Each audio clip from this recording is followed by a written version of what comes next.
अरब में अब परमाणु विस्फोट होने जा रहा है। इस परमाणु धमाके की वजह बनेगी ईरानी राष्ट्रपति इब्राहिम रईसी की मौत। रईसी की मौत को आधार बनाकर ईरान ने अपने परमाणु अभियान को तेज कर दिया है। ईरान के सुप्रीम लीडर खामेनेई के आदेश के बाद ईरान के 7 परमाणु सेंटर को एक्टिव कर दिया गया है।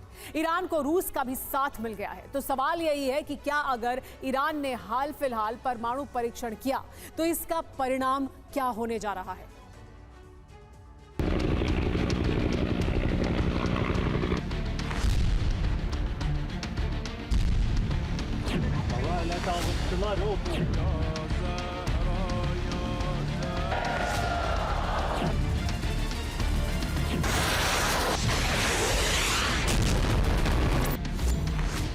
ईरान के राष्ट्रपति इब्राहिम रईसी की मौत के बाद अरब में परमाणु विनाश का खौफ बढ़ गया है।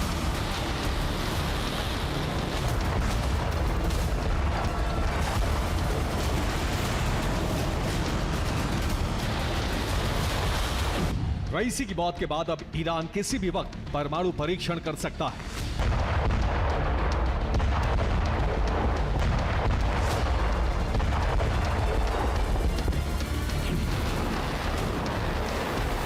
रक्षा जानकारों का मानना है कि रईसी की मौत के बाद ईरान की परमाणु बम बनाने की अपनी जिद न सिर्फ मजबूत हो गई है बल्कि इसमें बहुत तेजी भी आ गई है।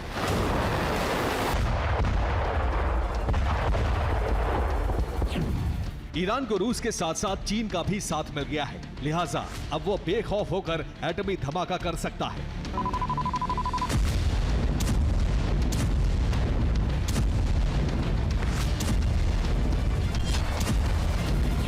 ईरान के नए एटमी प्लान का खुलासा उस वक्त हुआ जब रईसी की मौत के बाद खामेनेई हुकूमत का विरोध करने वाले ईरानी गुट के उप प्रतिनिधि हुसैन आबेदिनी ने बड़ा बयान दिया।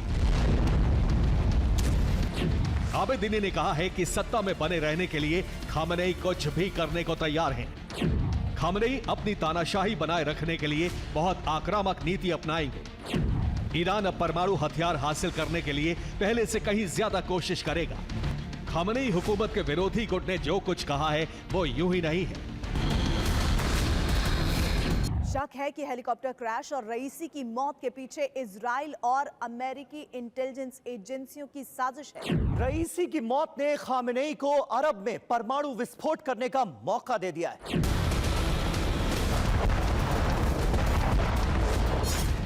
रईसी की मौत को आधार बनाकर ईरान परमाणु हथियारों का परीक्षण कर सकता है।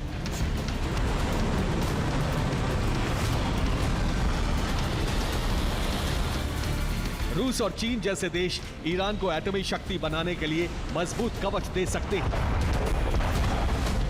इसके बाद अरब में कभी ना खत्म होने वाली जंग शुरू हो सकती है।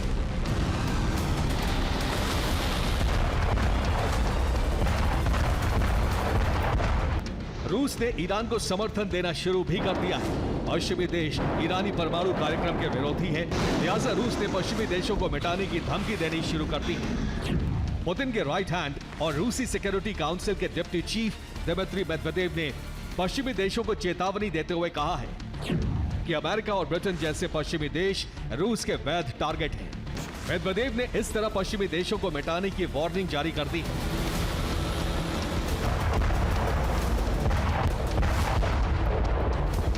माना जा रहा है कि मेदवेदेव ने यह बयान ईरान के समर्थन में दिया है।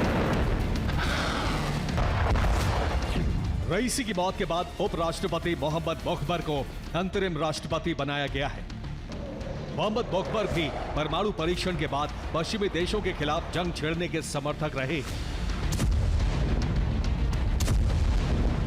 ऐसे में माना जा रहा है कि ईरान बहुत जल्द एटमी धमाका करने वाला है।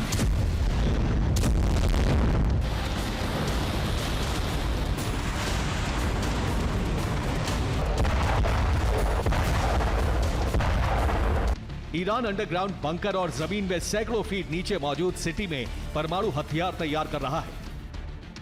रक्षा विशेषज्ञों के मुताबिक ईरान ने 7 जगहों पर अंडरग्राउंड सिटी बना रखे हैं। ये अंडरग्राउंड सिटी जमीन में 1700 फीट नीचे है। इसी पाताल लोक में परमाणु हथियार बनाए जा रहे हैं। सूत्रों के मुताबिक खामेनेई के आदेश के बाद ईरान ने अपने सभी एटमी सेंटर को एक्टिवेट कर दिया है।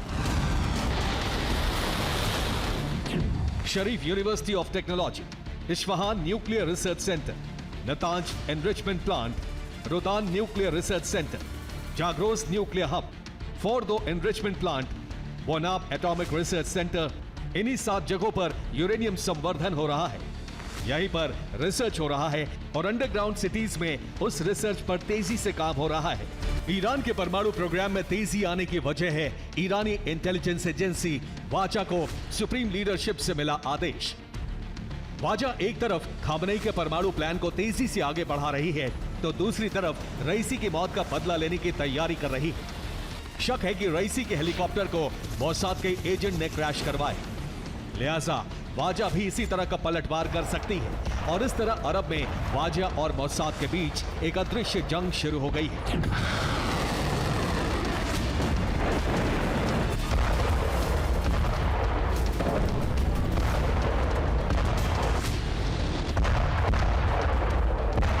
Bureau report, TV9, Bharatvarsh.